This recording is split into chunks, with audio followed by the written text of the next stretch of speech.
నమస్కారం. చరిత్రలో చూసుకుంటే కొన్ని యాత్రలు ప్రపంచ గమనాన్నే మార్చేశాయి. కెప్టెన్ కుక్ సముద్రయానం అచ్చమలాంటిదే మరి. ఇది కేవలం కొత్త భూములలు కనుగొనడం కాదు. ఒకవైపేమో సైన్స్కి వెలుగు, మరోవైపేమో అంతులేని చీకటి. ఈ యాత్ర వెనకున్న ఈ రెండు ముఖాల కథేంటో ఇప్పుడు చూద్దాం. చూడ్డానికి చాలా సింపుల్గా ఉంది కదా ఈ ప్రశ్న. కానీ 18వ శతాబ్దంలో ఈ ఒక్క ప్రశ్న మొత్తం సైన్స్ ప్రపంచాన్నే ఓ కుదుపు కుదిపేసింది. ఇది కేవలం తెలుసుకోవాలన్న కుతూహలం కాదు, మన విశ్వం గురించి మనకున్న అవగాహనను పూర్తిగా మార్చేయగల ఒక పెద్ద ఛాలెంజ్ అన్నమాట. ఆ ఛాలెంజ్ని స్వీకరించడానికే చరిత్రలోనే అత్యంత ప్రతిష్టాత్మకమైన ఒక యాత్ర మొదలైంది. మరి ఆ దూరాన్ని కొలవడమెలా? అసలు సాధ్యమేనా? సమాధానం శుక్రగ్రహంలో దొరికింది. కొన్ని సంవత్సరాలకు ఒకసారి శుక్రుడు సూర్యుడికి భూమికి మధ్యలోంచి వెళతాడు. దీన్నే మనం వీనస్ ట్రాన్సిట్ అంటాం. ఇప్పుడు చూడండి, భూమి మీద వేర్వేరు ప్రాంతాల నుంచి ఈ ట్రాన్సిట్ను ఒకేసారి గమనిస్తే సింపుల్ ట్రయాంగిల్ లెక్కలు వాడి సూర్యుడికి మనకి మధ్య ఉన్న దూరాన్ని చాలా ఖచ్చితంగా లెక్కించచ్చు. భలే ఐడియా గదూ!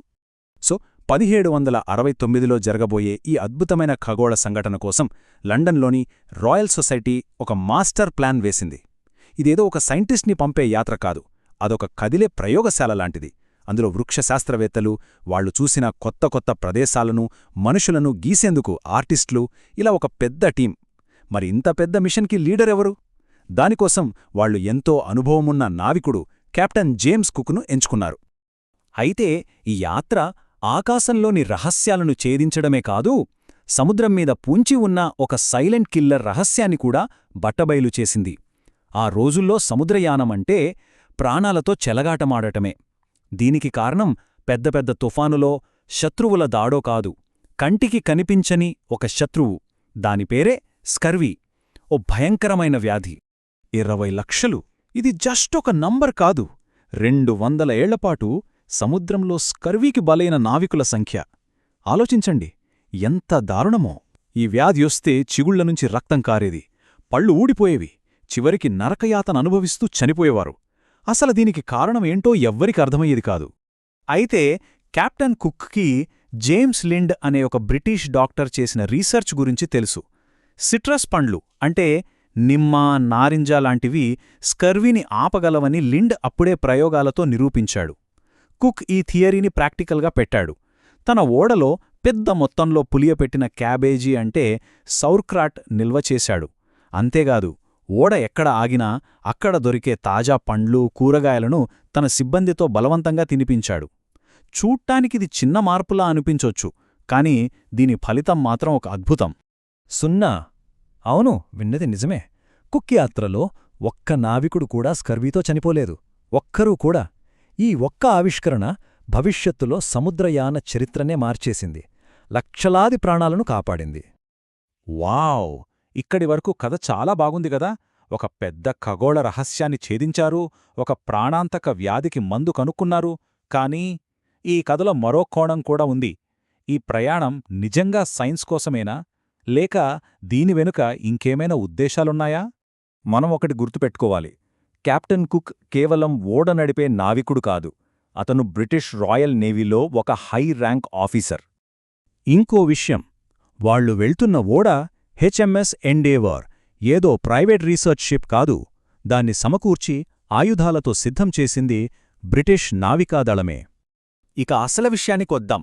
ఒక సైన్స్ యాత్రలో 85 మంది సైనికులు, ఫిరంగులు, తుపాకులకు ఏం పని? ఆలోచించండి. ఈ ప్రశ్నలోనే మనకు సమాధానం దొరుకుతుంది. వాళ్లు సేకరించిన ప్రతి మొక్క, గీసిన ప్రతి మ్యాప్ వెనుక సైనిక, రాజకీయ ప్రయోజనాలు కూడా ఉన్నాయి.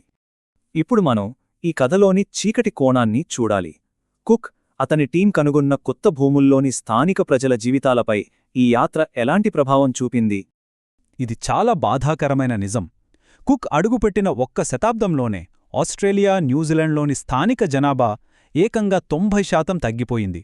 వాళ్ల భూముల్ని ఆక్రమించుకోవడం, వాళ్లతో యుద్ధాలు, యూరోపియన్లు తమతో పాటు తెచ్చిన కొత్త కొత్త రోగాలు, ఇవన్నీ కలిసి మొత్తం జాతులనే నాశనం చేశాయి. అన్నింటికంటే దారుణం టాస్మేనియా ప్రజల విషయంలో జరిగింది.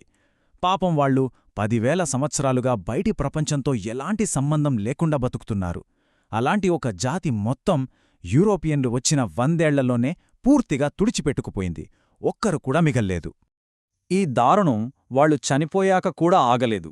చనిపోయిన వారి శరీరాలను కూడా వదల్లేదు. సైంటిఫిక్ రీసెర్చ్ పేరుతో వాళ్ల ఎముకల్ని, శరీర భాగాల్ని తీసుకెళ్లిపోయారు. చివరి టాస్మానియన్ అయిన ట్రుగానీని అస్థిపంజరాన్ని ఏకంగా ఓ మ్యూజియంలో ప్రదర్శనకు పెట్టారు.